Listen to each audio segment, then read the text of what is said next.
So trail cameras. I had used the Reconyx last year, and the 500 model, and I was just blown away by how good it was. Used it in cold weather, and the battery life was incredible. You know, I checked it after taking just hundreds and hundreds of pictures. Battery life was at 94%. And the rechargeable AA's, which you typically don't get the life out of. You know, and so I put the camera away after the season, and I take it out, and unlike most guys, I wait a while until I put my cameras out again. And so in July I put them out again when the antlers are developed and you can tell kind of what you got. And I check out the battery life and it's 92%. Really? And these things just, you know, with the burst that they take, it doesn't have the video option, but you don't need that. Because with that burst you're taking pictures of this animal moving and you can see the different angles to see what kind of a rack you're dealing with and what kind of body size you got. And it's a fast trigger speed. I mean, you'll get that shot when it first walks into the screen, and you'll get two more right away after, and guaranteed you'll have it. And you can finesse the delay to be whatever you want it to be. What's cool too is, like, right out of the box, it's ultra simple. I mean, you literally put batteries in it and take it out in the woods, flip open the thing, turn it on, and shut the lid and walk away, and it will arm itself at the factory settings that are going to be pretty good for 90% of hunters. You know, it'll take that burst of 3, and you can go in and you can, and most of them are, the date and time is set too, you know, already. Wow. But you can change your time zone or change the delay. You can customize it beyond that, but it's beyond simple for the average guy. But it's infrared. I mean, it is invisible. Yeah. I cannot hear it. I've looked at it in the dark. I've watched it go off. I've waved at it, and you just don't see anything, you know, from it. And you know, Predator's out of business now, and I was real happy with their older models that we had a couple of, and you know, not an option. So we started exploring some of this last year, and we used several brands. I know Justin's been happy with the Bushnell version too. But that's not completely infrared. It's, you know, it does give off a little glow. It's got good battery life, but it takes a good picture. Yeah, it takes a good picture. Yep. And you know, there's pros and cons, but for what we're doing, jeez, I mean, you can't. But I mean, that kind of battery life, like you're talking. I mean, it's I can't fathom it. For one, I ran Predators religiously. Yeah. yeah. And I mean, every 2 weeks, you better be out there to change batteries. Yeah. Yeah. But then Which is why I went with a rechargeable on that, but I did you know, too, but it was the still a heavy pain. option, and Yeah. Sometimes you don't want to go in every 2 weeks to mess Well, around most with of the it. time you don't want to. Yeah, I mean, the only time you Yeah. that you need to be checking cameras that often is if you're really trying to pin something down and wait for a buck to be in an area.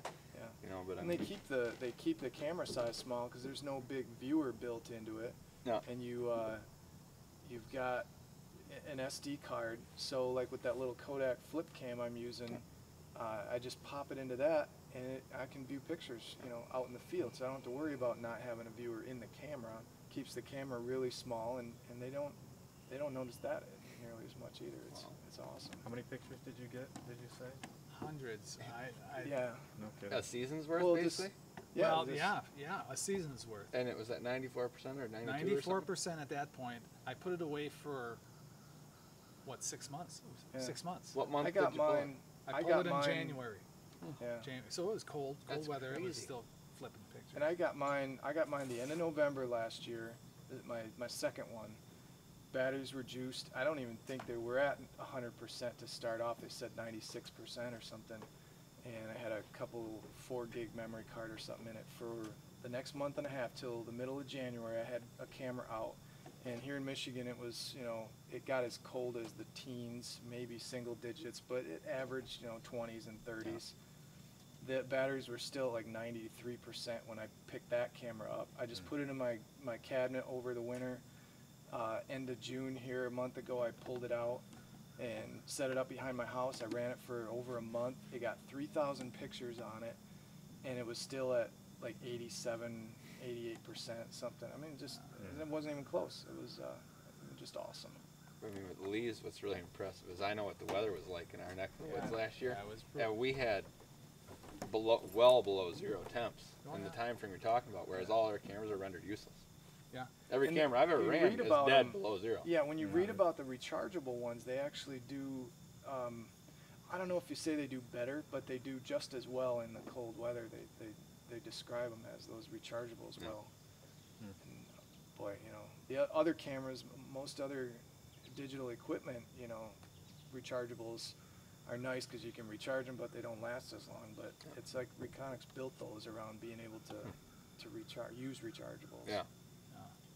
Besides the battery life, which limits your interference in the woods, what other features do they offer that just help out hunters in general? Maybe that other trail cameras don't Well, have. it's awesome pictures in the dark or at light.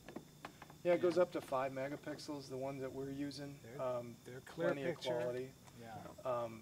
Like I mentioned, the ease of use is you can't get any simpler than just If- turn it on, shut the yeah. lid, and walk away because it'll arm itself at its factory settings, which are gonna work for 90% of what you need.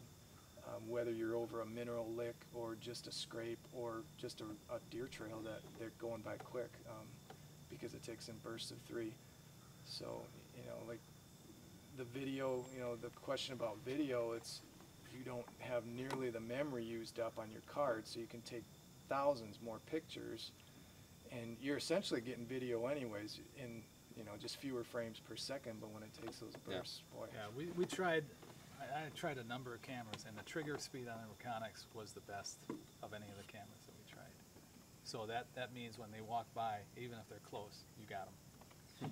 And I don't care what others say about like trigger speed or not, but almost every camera I've had until this one, there are still those mystery ones where you have a deer walk in front of it and you don't get a picture of it. Yeah. And it wasn't running or anything, you just, why the heck didn't it go off? And it'll take a picture of it. I mean, you know it's going to have a picture taken. That's what we've seen. Awesome. And there's been other cameras that we use. That one that I was impressed with for a camera that's really affordable was the Spy Point. We had a couple different models that we used. I had it set on video because I'm kind of a fan of that. It doesn't give you what the Reconyx will in the form of a burst, but it takes the video, giving you the same kind of information that you're looking for, and it has the battery life on it was really impressive too, because again, I had that set out in the cold, and the batteries that I had in that thing from October, I never changed.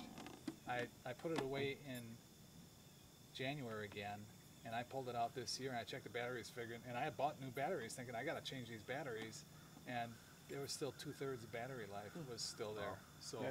Wow. Those were pretty good. I mean, I had the next model up from yours, and I think it does. Mine at least had the burst option, and yours may have. I just, you know. well, We yeah, never I'm tried it, kind not use of I'm it. technically Tech challenged. savvy. If I can use a camera, it's engineered for Yeah. old guys, and it's easy Mine, to use. and mine worked well in the still photo mode I used. It's just, you just have to be aware that it's not an invisible infrared. It's going to look like a red glowing bat wing. Yep. And you factor that into play, you know. But Yeah. it was good battery life. It was relatively quiet. I could hear something.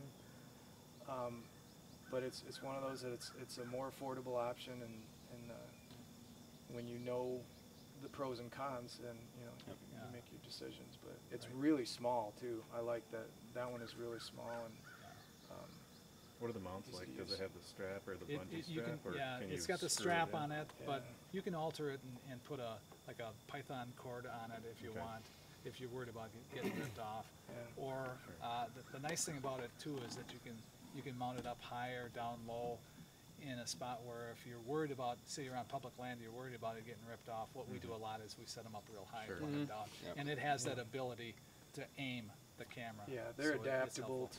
to the brackets that will go on the ball and socket joints. They're adaptable for like the trail pod mounts.